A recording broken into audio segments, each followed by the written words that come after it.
All right, so welcome. If you were tuning in after the fact, welcome to you as well. Thank you for watching the presentation and just the info session in general.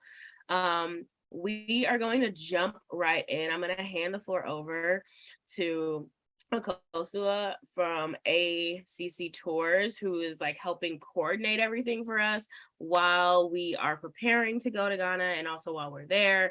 And then at the end, we're going to open the floor for questions as well. Cool. Excellent. Okay, Christa, thank you so much. Good afternoon, everyone. My name is Akosua Wusi. I am the founder of ACC Tours. It stands for African Conversations and Connections. And I am going to go through a presentation, a little bit about our organization and our company, the people who are going to take you to the continent. And then we're going to go over the itinerary briefly, and then next steps. And then I will stop share, and then we will open the floor up for questions. But if you have any questions in the middle, write them down. But if you want, feel free to, unmute yourself and, ask away. It's very casual here. So without further ado, in the chat. You can put them in the chat too, and I'll read through them while we go through too. Perfect. Okay, so I'm going to share screen. Just give me a moment.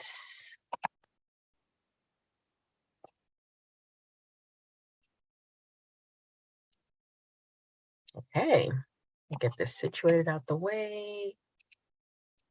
Okay, excellent. So good afternoon, everyone. Again, my name is Akosua. I am the founder of African Conversations and Connections, known as ACC Tours. And our website's right here, acctours.nyc. We are a bi-continental company, LLC registered in New York State. Okay, so I am a first-generation American. My parents were both born and raised in Ghana, and they came here in the 70s. I met and, had my brother and I. But one thing growing up in an African household is you hear proverbs all the time. So before you're about to be disciplined, before you're about to be given advice, before you're about to be told a story about some uncle or aunt, they start with some proverb that, somehow connects at the end of the story. And so a familiar proverb that I heard growing up is, if we stand tall, it's because we stand on the shoulders of many ancestors. And the way that resonates with me is just making sure that whatever I do, I am representing, myself, my family, those who came before me in a positive light. And so without further ado, we'll go ahead and start the presentation. And so who's African Conversations and Connections? Who are these people taking us to the continent, to the motherland? So a little bit about us. We are a boutique travel company, and we specialize on curated experiences to sub-Saharan Africa. And so that means we don't do Egypt, we don't do Morocco. No offense to those places, lovely places, I love them, but I've always been passionate about Black Africa. And so Black Africa, I term as sub-Saharan Africa. And our goal really is to create life-changing experiences for those visiting Africa for the first time, the 5th time, or the 10th time. And our mission really is to change the narrative of Africa, one tour at a time. And I have a client who always pushes me to go deeper. And he's always like, what's your why, Akosua? What's your why? And so I will say my why for starting this company was, at the age of probably 4 or 5, growing up, I grew up in the suburbs of DMV, suburbs of Maryland, Silver Spring to be exact.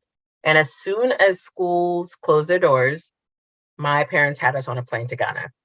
And so we spent our summers there, and it was fun, and you had freedom, and you can run around and with your cousins. But one thing that I noticed, which I never really could verbalize, being young, it took me, well past my teens, my 20s, probably my 20s, was that the Africa that I saw when I would go there for the summers was never the Africa that the media portrayed when I would come back to the States. Or it wasn't a holistic picture of it. And so what I mean by that is, when you get to Ghana, when I got to Ghana, I mean, you see everything, just like when you land the plane here at, JFK, you see the full spectrum. But I felt like whenever I would come back, whatever I would see on TV about Africa was always, like doomsday, right? And so couldn't really understand that as a kid. But growing up and getting older, I'm like, this is not, I don't, it doesn't sit right with me. And so I had the opportunity to move to Ghana actually, with my firstborn son. And I had gotten a job offer there, living in Ghana and traveling extensively in sub-Saharan Africa. And what I realized was I had a lot of friends who would come to visit me, right? And so, I'm living there permanently, or year round, I should say. And so I had friends coming and visiting. And then I noticed, man, they began to ask, their friends who heard about them coming, their friends would come and visit me. So I didn't really know them, but I knew their friend. And then when it became like three distances out, I'm like, there's really something here. There are a lot of people who wanted to visit Ghana or Africa, Black Africa, but the logistics are a little bit different. And so that's where I began to realize that in my own little small way, I could change the narrative of Africa one little tour at a time. And so our clients, like everyone on this call, the majority of our clients are based in the US. We have some like who may have moved to Mexico, but they're American, but maybe they moved to Mexico for, that whole, COVID work-life balance type of thing. But the vast majority of our clients are American. I would say probably a balance of like 90% women, 10% men. But they're basically majority Black women who are looking to explore their roots, explore their ancestry, being in a place that everyone looks like them, from the presidency to, the cleaner, right? And so those are our clients. We really focus on curated experiences. And so we host, dozens of tours, and we really work with each group leader to create a curated experience. And what I mean by curated is we have groups, each group has kind of like their own thing, right? Their own theme. And so it could be dance. There are people who are really into cooking. We have people, they're the more adventurous types, so they want to do like hiking. We have writers, yoga, and then we have some people, some group leaders who say, listen, we really want to craft a tour where we are, we're inviting some of the locals in to like speak with us. So like private dinners and talks, business opportunities. And so our job really is to create a curated experience for each and every tour. We're really focused on an African experience, African style. And so we understand, right, that traveling to Africa is not like going to, say, Europe, right? We don't, Africa, does not, in terms of like getting around, it may not be as seamless as, a trip to UK. Like you could, from London, you can hop on the tube to go to different parts of the city, or even go to like Manchester. It's not as seamless. And so our job is to make it seamless, right? So we handle all the in-country logistics. When your plan lands in Ghana, your ACC tour manager is right there at the airport, right? You'll see him with his either black or white shirt that says ACC Tours. And from there, it is, you are, you're basically, ACC Tours has you. We work and, book your accommodations, the in-country transportation. We have flexible payment plans, but all of this is to create life-changing experiences for the diaspora. That's a question that we get often, and I'm not offended by it at all. But accommodations, like what can we expect, right? This is, a lot of people who come on our tours have not been to Africa before. And so this is just like a picture of a hotel, or one of the hotels that we frequent, like one of our really great partner hotels, of a hotel, a typical hotel. This is like double occupancy hotel room. This is a hotel on the beach, one of my favorite ones in Ghana. And so you can expect, 4-star, hotel accommodations on a trip with, ACC Tours, and with Christa. Okay, so we're going to go a little bit into the itinerary. So what I'm going to do is, give me a moment. I'm going to get out of this presentation and go to the itinerary, which should be right here. Okay. And let me know if you want me to chime in a little bit for our itinerary as well. Yes. Okay. Yep. Absolutely. I'll do that. So this tour is really, really powerful in that Christa has booked this tour around Juneteenth. And so this is actually our first Juneteenth tour, which is, I'm like super excited about this. But just a brief overview of like the days on the tour. So day one, you arrive to Ghana. And so day one is really like a rest day. The majority of flights that come into the country, you know, be a couple international flights that come in the morning, but the majority come in like the late afternoon / evening. So day one really is about rest. Day two is, we have a really fun thing that we do, because I love it when I go to the continent, is we go to Mukla Market, which is one of the largest open air markets in West Africa. And we don't just take you to the market, but I like shopping and I like actually having my clothes made, which is a common thing, a common occurrence in West Africa. So we take you to the market, but we don't just take you to the market, we take you with seamstresses. And so the seamstresses take you to shops that sell authentic, made in Ghana African cloth, right? And so some of you may be aware, in the past, I would say decade, there's been the influx of fake African print material from China. And so that's really decimated the local textile business in actually throughout Africa, Ghana not being spared. And so we make it a point to really focus and patronize Black owned, and when you're on the continent, or specifically in Ghana, Ghanaian owned. And so we take you to Ghanaian owned shops that sell Ghanaian made African print. And so these seamstresses will go with you. They'll help you negotiate, because the thing about shopping in Africa, it's not, when you're going at least to the market, there's no price. So you have to literally negotiate and you're haggling, which is part of the experience. It's fun, but you have the seamstresses there to help you negotiate. And then afterwards, those seamstresses will come back with you to your hotel room, and you would, hopefully before you get to the continent, you would have screenshot some styles that you want, but essentially the African print that you purchased, they will then take that African print with the style and design that you want, so that while you're traveling the rest of Ghana, they're making that outfit. So when you come back to Accra, you have your outfit ready for you to be taken back to the US. So you can think pencil skirts, you can think dresses, you can think, high-waisted pants, suits, shorts, whatever it is that you make. If you have like a picture, kind of like a sketch that you can sketch it out, they can make it for you.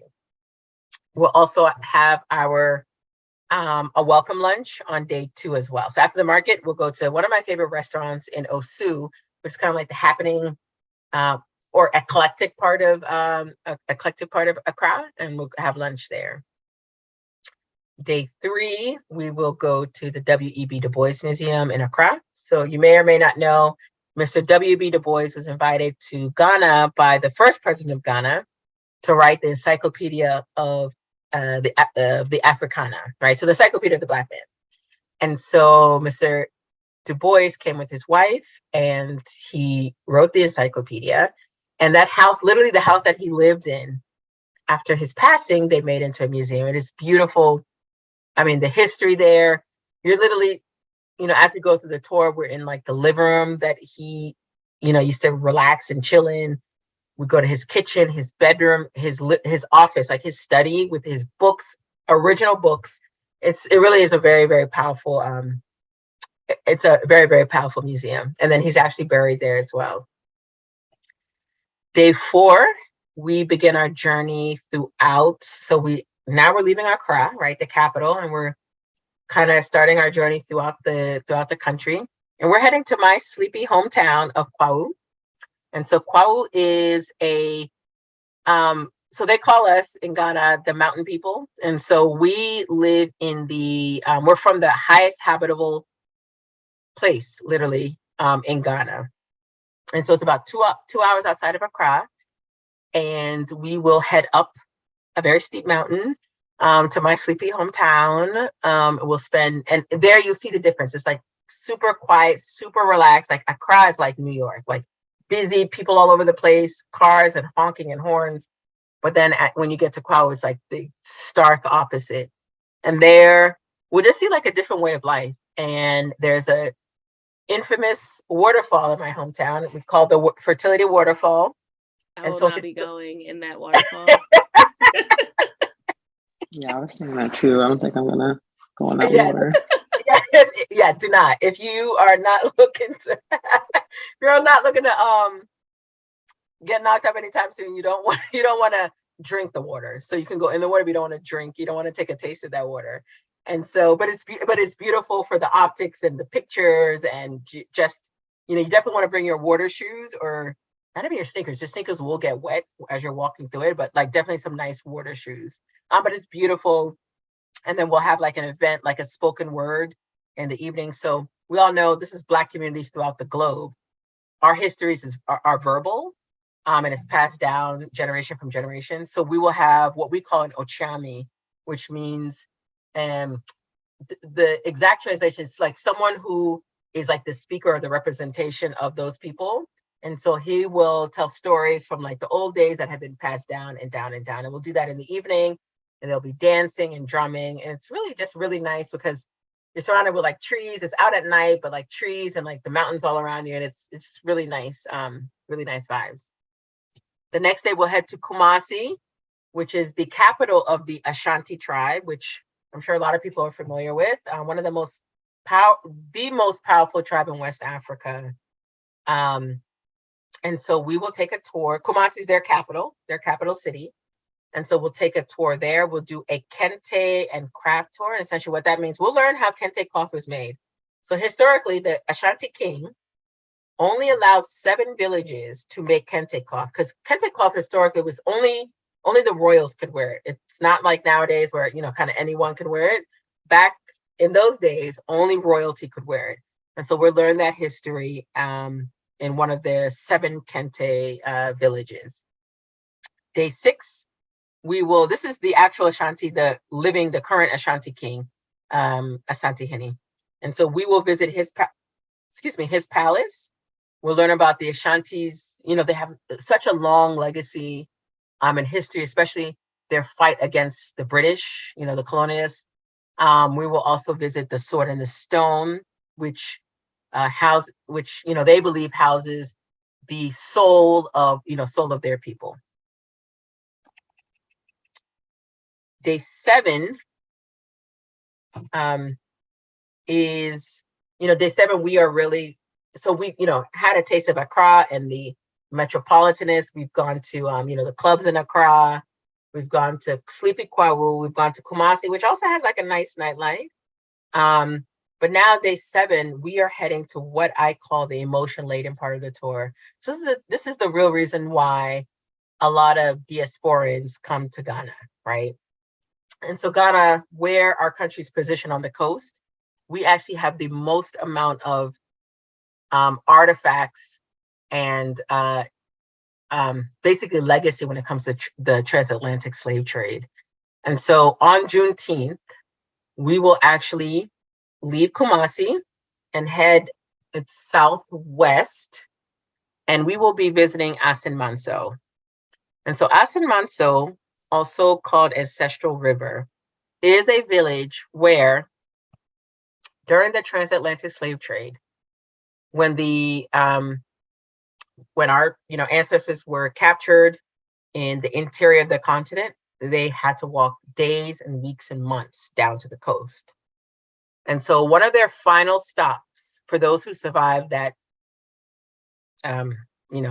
horrible, treacherous trek, one of the last stops that they made was at this site right here. And so at this site, there's a river there. And the enslaved were forced to take their last bath, and they call it the last bath. So they were forced to take their last bath in this river, and then they were brought back onto the banks, and that's where essentially the bidding for them happened. So it's essentially like a slave market. And so you had different groups bidding, and that would determine which slave dungeon that they would then be they would then go to, because that would determine where in the quote unquote new world that they would be taken. And so at this day is a very, very solemn, but I'm going to say also very powerful day. And so we will be doing a cleansing ceremony and also a naming ceremony where we will have the chief of that village present everyone on this tour with their traditional Akan name, right? And so what happens before you even leave the USA, I send your name, I send your date of birth to the chief over there, and he consults. I've never actually, but it's like with the ancestors essentially. And so he consults with the ancestors, and you're presented essentially your traditional Akan name. And so there's a ceremony. It's beautiful with drummers and dancers. And the chief calls you up, and he literally cleanses, cleanses your feet, and then presents you with your traditional name. It's a beautiful, beautiful ceremony. And so that happens on day 7. I'm just going to go through day 10, and then Christa, I'll pass it to you to you can touch base with where the yoga and the processing meditation is going to happen. And so that's day 7. We will then day 8, then visit the UNESCO World Heritage Slave Dungeons for their tour. And so some of you may have heard of the Door of No Return. It's at this place, this day 8, at the Elmina Slave Dungeon. And so we will walk around, take about a 1-hour guided tour, learn about the history here, what our people went through. And we'll just, we'll learn a lot. We'll just learn a lot that's not, we weren't taught in schools here, here meaning the US. Then day 9, we will depart back for Accra. And that's about a 3-hour trip. So from Cape Coast to Accra, about 3 hours. Rest, relax.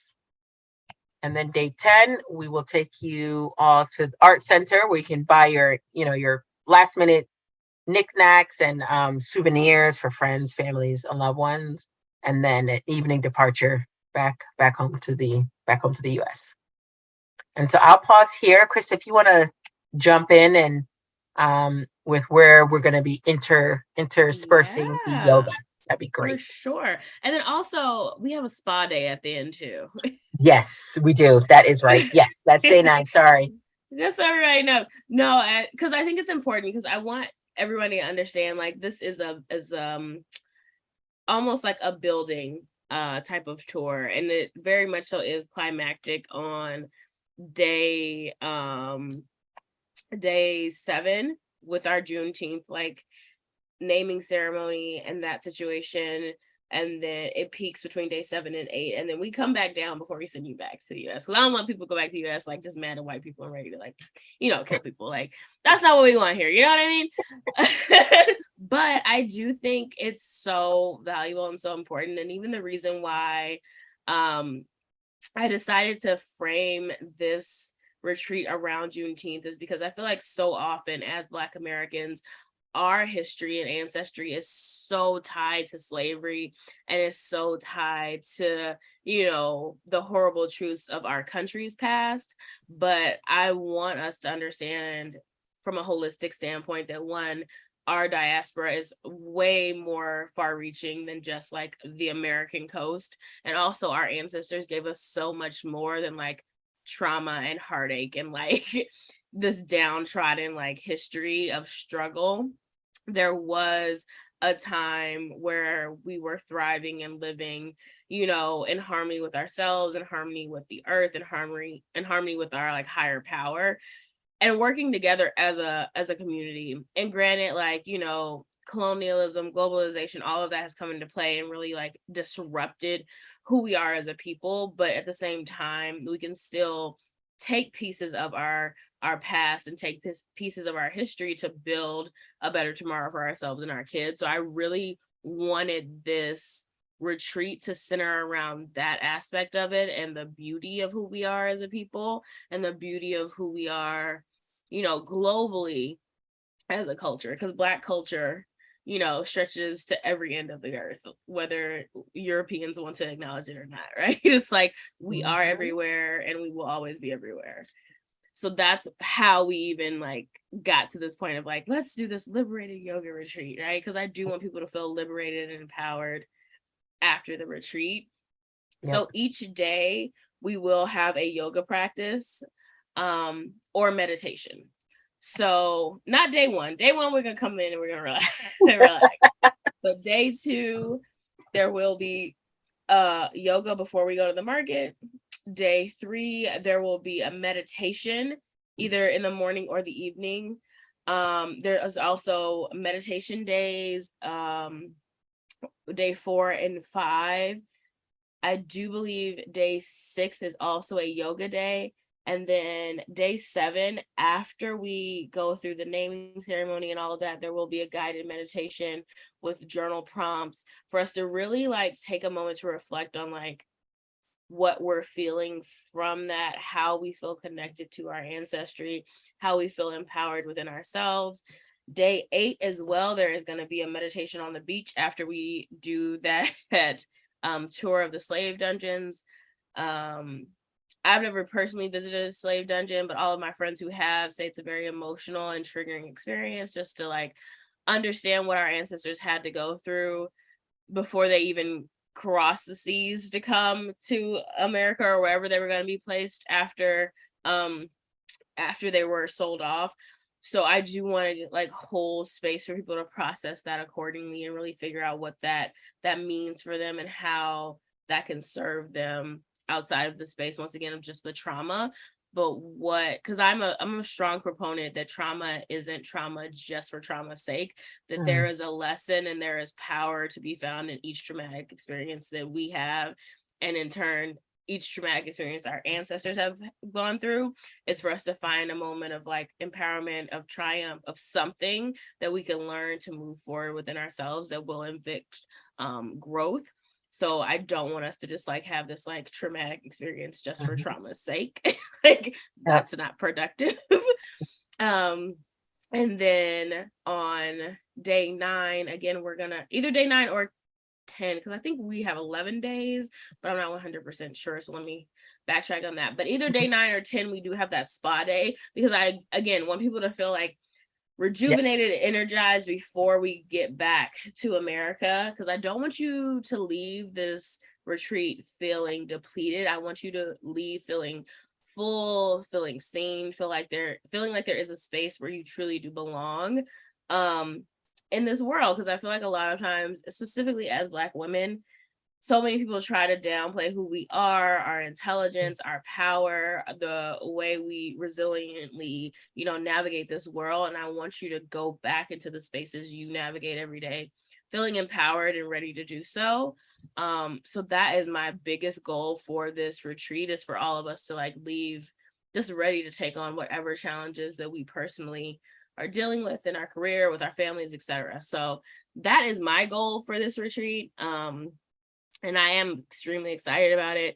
I do feel like the reason why I wanted the Juneteenth celebration to be the naming ceremony is because, it's great to have barbecues and it's great to light fireworks, but I think there is something immensely powerful about like standing where your ancestors stood and like, reclaiming a piece of yourself, reclaiming a piece of your soul, if you will, on a day that is about like Black American liberation. And that's something that you just can't do in America. So that's why I really am like excited about this, because I think it's something that we're all gonna have a especially unique connection to the continent because of this, and because of our connection to the US, and that being the day that the last African slaves were freed in the US as well. So I'm amped. But that's all I got. Awesome. Thank you so much, Christa. And I'm gonna echo, like I've been to Ancestral River and the slave dungeon, like I can't even count how many times, but I lied to you not. I was there most recently in August. It's such a humbling, powerful, emotional visit to this day. and I took my boys, and we actually had a friend. She's, Black American. Her son, my boy's best friend. They came with us for their first time to Africa, and it's just, seeing it through their eyes, but then also seeing it through my kids' eyes, but then also seeing, me, who I've experienced it so many times. It's still I get goosebumps. I literally have goosebumps now. Like every time I walk through like day 7, day 8, like the river and then the slave dungeon, it's our ancestors, and it's very powerful. So without further ado, and yes, I'm sorry. So day 9 is the spa day, and I'm gonna just hype up the spa because I can be a little bit one way sometimes, meaning when I find something I like, I kind of stick with it. And so there's this really lovely, lovely spa in Accra. It is woman owned, which I love, and it's big, and she also has like a training school attached to her, so she trains other I guess future masseuses. But they're lovely. They're amazing. We have like always like with our tours, for those who are aligned to it, we like to do like a spa day, like a little spa party, and it's beautiful. The workers there are amazing. You have Black women. We have like wine and little finger foods, and literally you're just relaxing, chilling, talking about all that you processed in the previous 8 to 9 days. But it's like a garden oasis, even though you're in busy Accra. So it's a lovely space. And I'm really excited about that because, as Christa said, it's a nice way kind of before the day before you're getting ready to come back, just to kind of be together and get their massages are amazing. And so I always think, oh, is it just me? But like we had a tour in July, we had a tour in August, and each person there, like on those tours, they're like, oh my gosh, this is like got to be the best tour that I've had. I mean, not tour, sorry, the best massage that I've had. And these women, I don't know, they massage you like it's like the end of the world. They're really, really, really good. So I'm really excited to, I'm all about Black owned. And so I'm happy to support like another Black woman owned business. So this is going to be a great day 9 is great as well, especially after day 7 and day 8. And you're at the end of your tour, right? So you've been driving around across the country.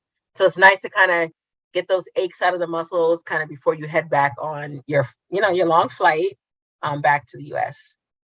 And so I'll go back to the presentation. Hopefully that comes up. Let me see. I think do present. I hope you guys can see the presentation. I know sometimes I got to X out, but we're you guys good. Yeah. Okay, good. Excellent. Okay. So I share the itinerary. And so these are some pictures. Give me a moment. My boys are acting crazy. 1 second. Happens to the best of us. I'm surprised my son hasn't started yelling yet. And so this is Elmina Castle. They used to call the door of no return. This is prior to the 2019, where the president had this whole proclamation of really encouraging diaspora to come back to their roots in Ghana. And so now they've renamed it to the door of return. And this picture also is one of the UNESCO World Heritage Slave. So technically it's termed castle.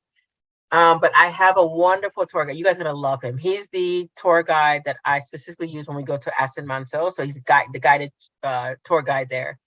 But he really encouraged me to stop calling it. It's always called Slave Castle, but he's like, you have to stop calling it castle. Like when we think of castles, we think of like, I don't know, Cinderella and I forget like all those princesses. But he's like, there's nothing glamorous about what happened here. And so even though like anywhere you go, like in the history books or like you go to the, United Nations World Heritage, it's called a castle, but he really pushed me to call it a slave dungeon. And so I do need to change it on this slide, but that's something really powerful that he encouraged me. You guys are going to love him. He's his thinking is so eclectic and dynamic. I really appreciate him for that. And so let's see. Okay, so a little bit about this tour. So to book this tour with Christa, double occupancy is $39.40. And so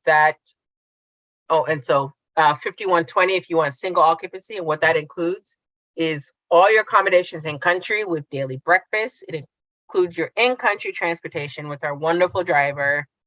So it includes, modern air-conditioned vehicle with your driver. It includes the welcome lunch at a really dope restaurant that I love. Also includes the picnic meal that we will have at Asin Manso, which is the river that I mentioned, where we'll be having the naming ceremony. It includes your ACC tour guide who will literally be with you guys 24/7. So once you guys book your trip, getting closer to the start date of the trip, we open up a WhatsApp group with myself, the tour guide, and our administrative assistant. But the tour guide will be with you from when you land at Kotoka International Airport to when he drops you back off at Kotoka International Airport. It includes entry fees to all the historical sites we'll be visiting. So these are the dungeons, this is the kente cloth, all the places that I mentioned on this itinerary. It includes the evening bonfire with traditional storytelling. That's in Kwaugana, the mountain, my hometown. It includes your naming and cleansing ceremony. It also includes a welcome gift from ACC Tours. And so to secure your spot now, this is the process. So you just go to our website, you click on Liberated Yoga Retreat with Christa, Janine. You put in the password, I love the password, Juneteenth, and then you follow the steps. And just a little note, so for everyone who comes on a tour with us, a portion of your fees goes to support. And actually, you guys will have a chance to meet them when you go to my hometown. I like to call it the Mountain Women Entrepreneurship Project. And so what happens in my hometown, because it's very rural, is that you have a lot of people, in their 20s and 30s and 40s who are having kids. But because it's a rural environment, they aren't able to, make money, right? And so they leave for Accra, they leave for Kumasi, they leave for Cape Coast to make money, but they leave their kids with usually the grandmothers. And so you have a lot of grandmothers and grandfathers raising their grandkids, but with not a lot of money coming in. And so what we've done is we take cohorts of women, so grandmas, and we provide a short 10-day training for them on entrepreneurship. We provide them with micro grants to, get money to kind of buy inventory, to get money to, maybe they have to, transport, maybe go to the north to purchase, to go like research on, maybe some suppliers that they want to use. And then we also divide them into susu saving groups.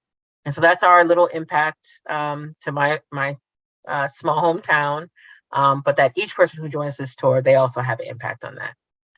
And can you explain what susus are? Because I know a lot of people don't understand how susus work, especially like from the American standpoint. Like I know what they are just because I'm in one, but a lot of people don't know kind of how they work. So can you explain a little bit how like susus work? Absolutely. And I've been part of susu groups as well. So a susu, let's say it's 4 of us on this call, and we join a susu group. Like we decide between ourselves to do a susu group. So we may all decide, okay, we all have like our own goals. So maybe one person may want to, save up to pay their kids, deposit for school or pay their kids' soccer fee for the semester. Some of us may just want to save money to go travel next summer, or to save up for deposit for a house. And so we would all we'd agree on an amount for a set period of time. And so let's say all 4 of us, we say, okay, we're each going to put in $100 a week, right? So it's 4 of us on this call. And so we each put in $100 a week, and that pot of 400 goes to one specific person each week. And so the first week it may go to me, Akosia, and the second week it may go to Christa. And so each money that we're putting in, it rotates. Essentially, it's like a circle, a susu group, like a circle, and it just literally passes around. And so you're putting in $100 a week, which you may not feel as much, right? You may not feel like the impact of it as much, but when it's your turn to collect, you essentially, it's $400 that, I think it's also like a mental thing. One, the accountability, right? And so these women and all of us in this group, we all know each other, we have each other's phone numbers. And if we invite anyone else, someone has to vouch for them. But these women, before they join the SUSU groups, like they know where everyone lives, they kind of know the family members, so that when, let's say you're collecting your $400, you know the next person you may not know as well, but you know she's been vetted by someone else. And so that's essentially a SUSU group, and it's been happening for centuries. I would say most commonly used in the quote unquote, I hate to say, but like I don't like to say the developing world. Now the UN says like the global South, but it's really common. It's a common way of saving for, you know, different life instances. Some people save it for their weddings, their funerals, actually, you know, maybe family member funerals. But yeah, I mean, now the US, a couple of years ago, I know it's become really popular, like online SUSU groups, which is a great way. And I've used some of the online ones as well. So yeah, that's SUSU if you haven't heard of it before. Yeah, and if you want to start one, and like clearly this is not for that, but like it's so important, and it helps with us establishing our own financial independence, and that's why I like it. And even to the point of like supporting this retreat, it's like it helps with us having our own financial independence, because so many other people outside of America do this, right? And it's very much so like a cultural way to create that wealth, to build wealth. A lot of people use it for down payments on houses, like, you know what I mean, to pay off their cars. So if that is something you're interested in, like definitely like find that group of like 3 or 4 friends you know that are accountable that can do it, because I definitely know it to be like a way that you really can like build your own wealth and move forward in life. That's my own little soapbox for the day. We can move on. Thank you. No, that was amazing. And it really is great. It really is. Yeah. And I opened this presentation with a proverb. I'm going to close it out with one. Another proverb that resonates with me very, very deeply is this one. So until the lion has its own storyteller, the hunter will always have the best stories. I relate that to the story of us, Black people throughout the globe. For a very, very long time, our stories have been told by others. And it's now time for us to tell our stories. And I love this whole new movement of more of us in different ways, beginning to change and take over our own narrative, as we should, about us and our history, our present, and our future. And so with that, I'd like to thank you all for joining us, Christa and I will stop share and then open the floor for questions.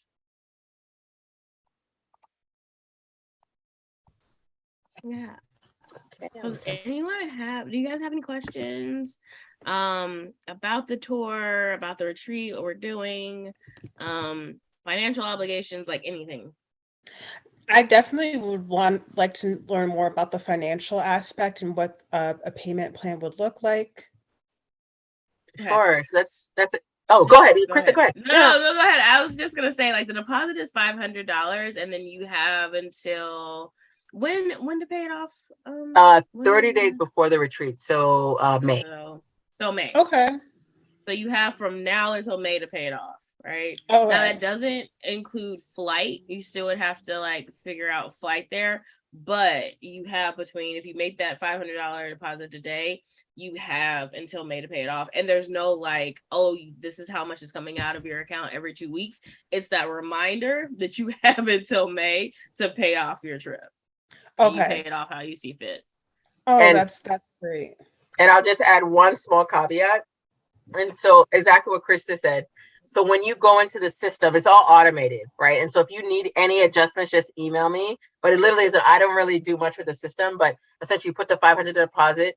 The system automatically does, I think it calculates it based on monthly. But we have some clients who just click, I just want a reminder. Well, we also have clients that, you know, everyone makes money in different ways. So they're like, you know, maybe I'm a consultant. I know I get a big bonus at this time. So they'll send an email, hey, can you invoice me like this amount on this date, which is fine. And so this is why, like I mentioned earlier in the presentation, is very flexible. But then we also have some clients who they click, you know, literally it's just a check and it automatically withdraws from their account on a monthly basis. So however you want it, we're super flexible. Okay, great.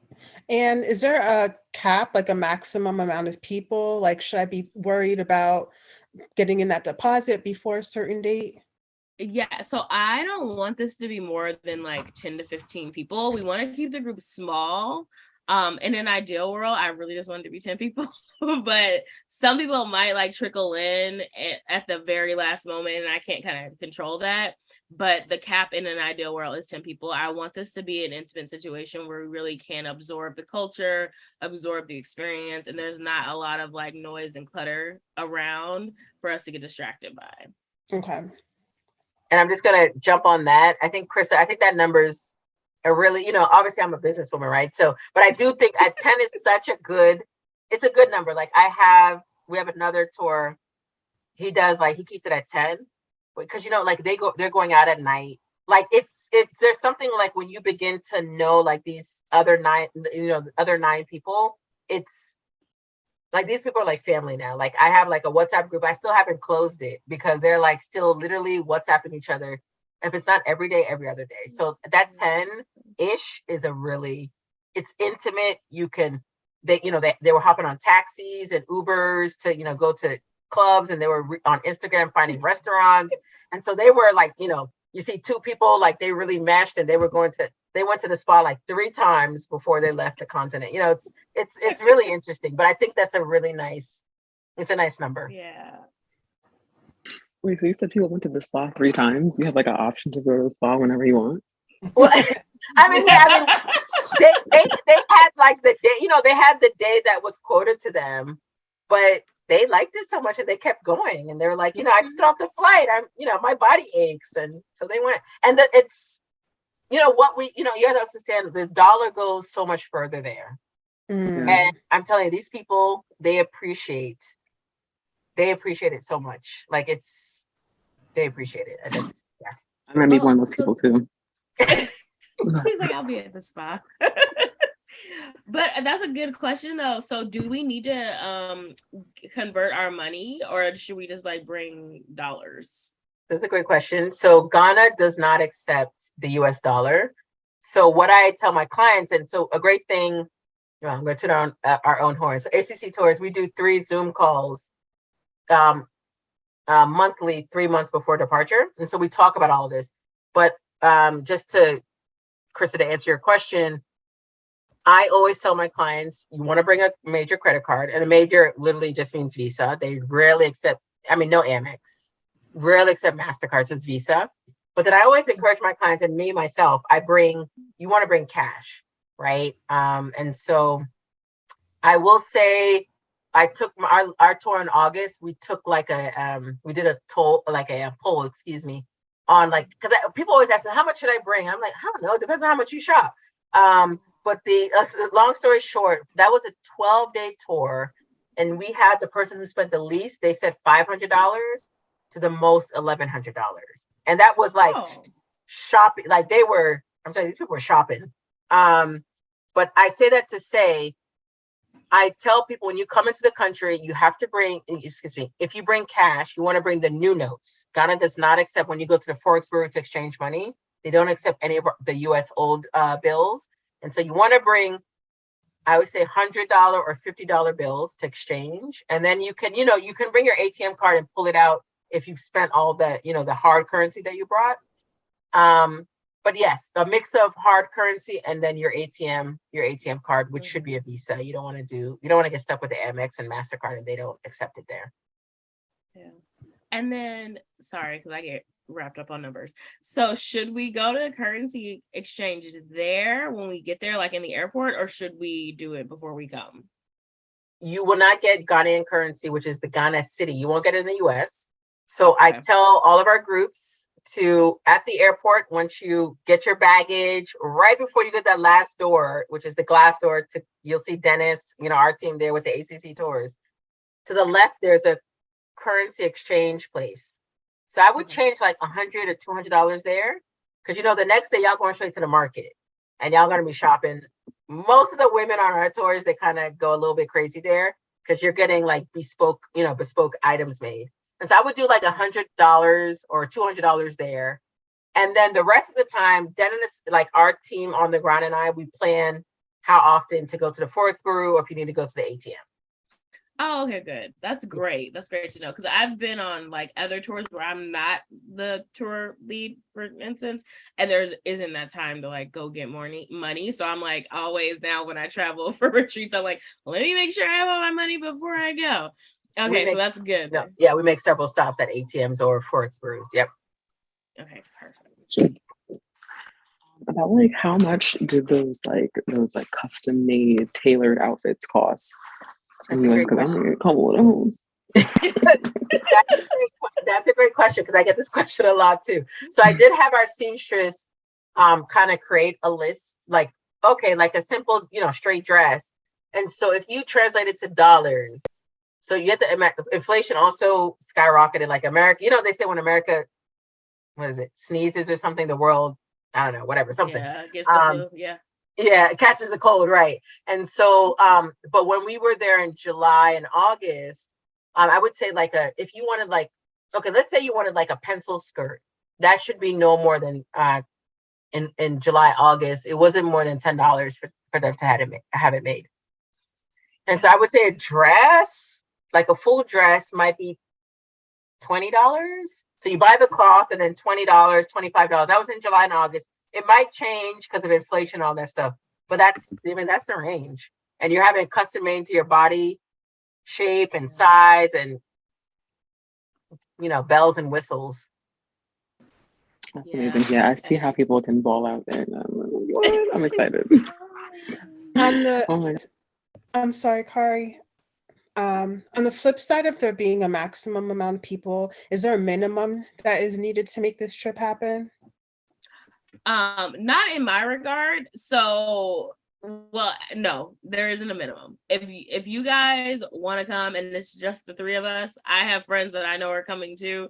So it'll be a small intimate group of 5. Like, you know what I mean? Like there's not a minimum number, because I do feel like it's so powerful. And my hope, and like just as I'm building my business out as well, is that this will be an annual thing that my business does to pour into the local economy to help like Black Americans, specifically Black American women, because that's just where my focus is and where my passion is, to find that space of empowerment, of connectivity throughout the world, and understanding like it's not a competition, like we're all in this together type of thing. So my hope is like, even if it's just 5 of us this year, you know what I mean? Like we'll do it this year and it's 5, and then maybe next year it's 10, and so on and so forth. But yeah, there's not a minimum. Okay, very cool. Yep. No, I echo Christa. We do groups as small as 2. It's like my whole why is to get more people to love Ghana as much as I do, and so there's no minimum. And if Kari and I wanted to room together, can like that be arranged? Yeah. Okay. Absolutely, 1000%. Because, and this is the thing. So once you guys put in that deposit, even if you just shoot me an email, and let me know, because I'm gonna be mapping out the room assignments anyway. Because I have a friend who wants a double occupancy but doesn't have a double person. So like whoever else would want a double occupancy, I would put her with them as well. So we'll figure it out. But yeah, no, you guys can definitely request to be together. Absolutely. I think that's all the questions I have. Okay, and Didi and Kari, you guys are in upstate New York, and Yeah. so Poughkeepsie. Poughkeepsie, yes. Okay, so you guys have a lot of great flight options, out of New York, JFK. Delta, direct out of JFK.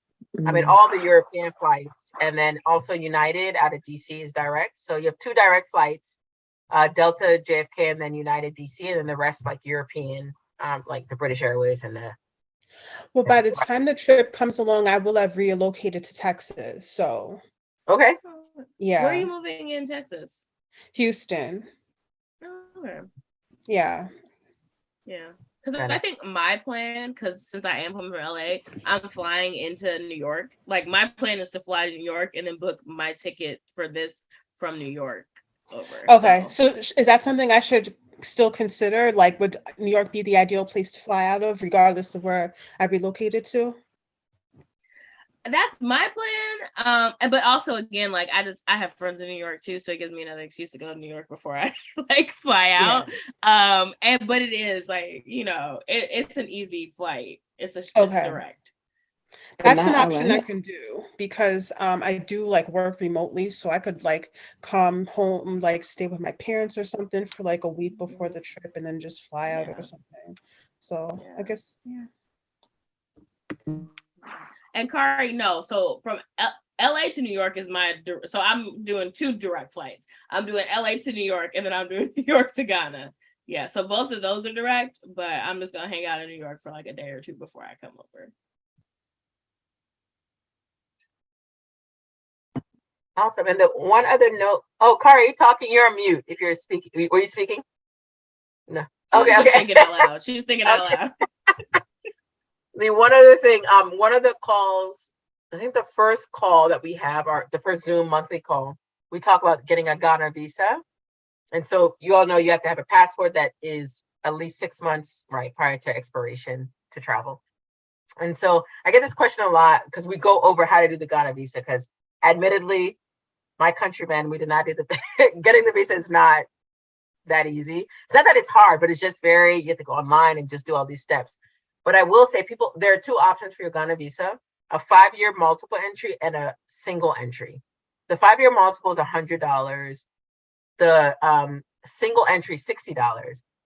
I tell my clients, I was like, listen, I do think you should do the multiple entry. I will say at least 70% of our 70%, it's crazy, but maybe I should probably do like a poll, are coming back to Ghana within 2 years. That's how much it's crazy. Like the way, just hear people, like the stories that my clients say, it's just, I could say I really love my job, because you just hear, like at the airport, they land, they're crying, they're in tears. Like I had a client, like she literally did not want to leave this summer.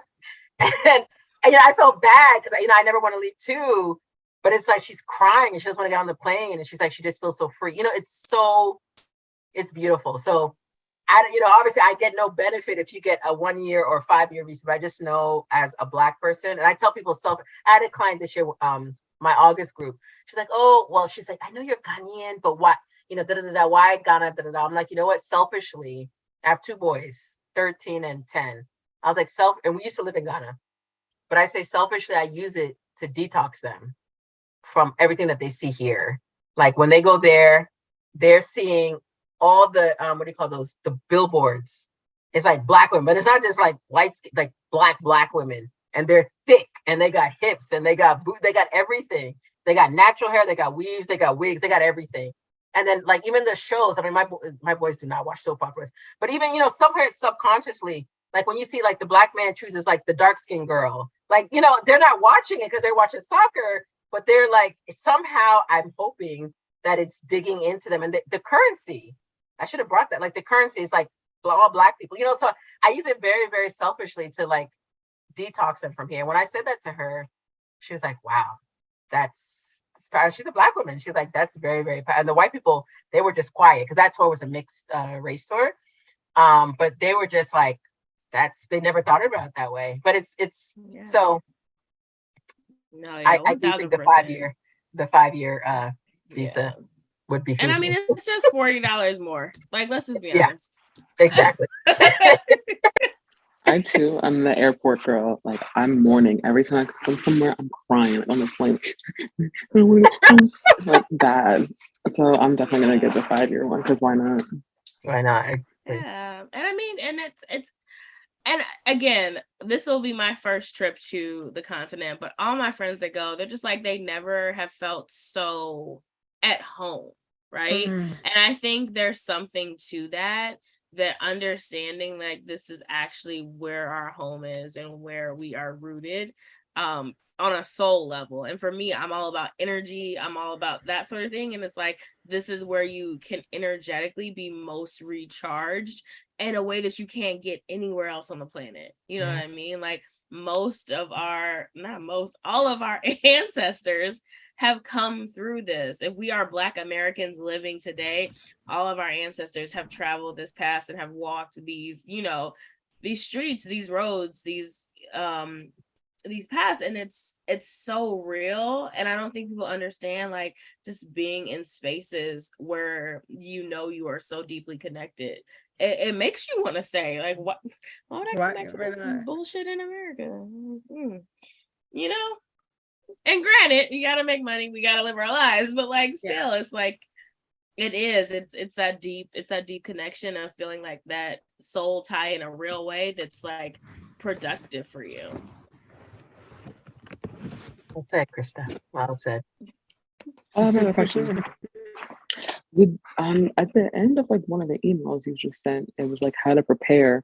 Was that like stuff we need to bring? Like what kind of yoga materials and accessories do we need to bring? If you can bring your yoga mat, great. I know that some of the places we're staying will have yoga mats. I'm gonna bring a few extra as well, just in case. But a yoga mat is all you really will need. Anything else that we'll be doing, we can adjust accordingly. But yeah, just the yoga mat.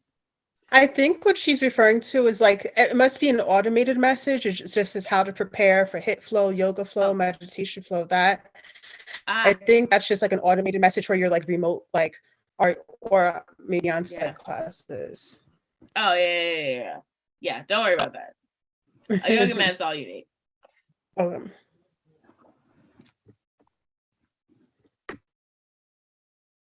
Any other questions? None for me. I think I'm good. I'm so excited. Well, I'm excited as well. And I do hope you guys, come on this tour with us. It's going to be great. It will be life-changing. And there definitely will be aspects of it that you can't get anywhere else. Again, just because of the reality of what the trip is and the yoga aspect of it, and like that deep meditation as well, like just going inward and seeing how this really can impact your everyday life.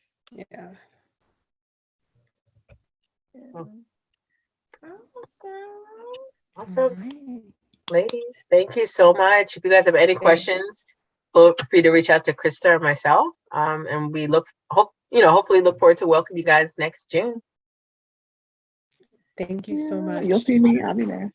All right, well, I'll see you. All right, well, thank you guys so much. And again, just like reach out if there's any questions whatsoever.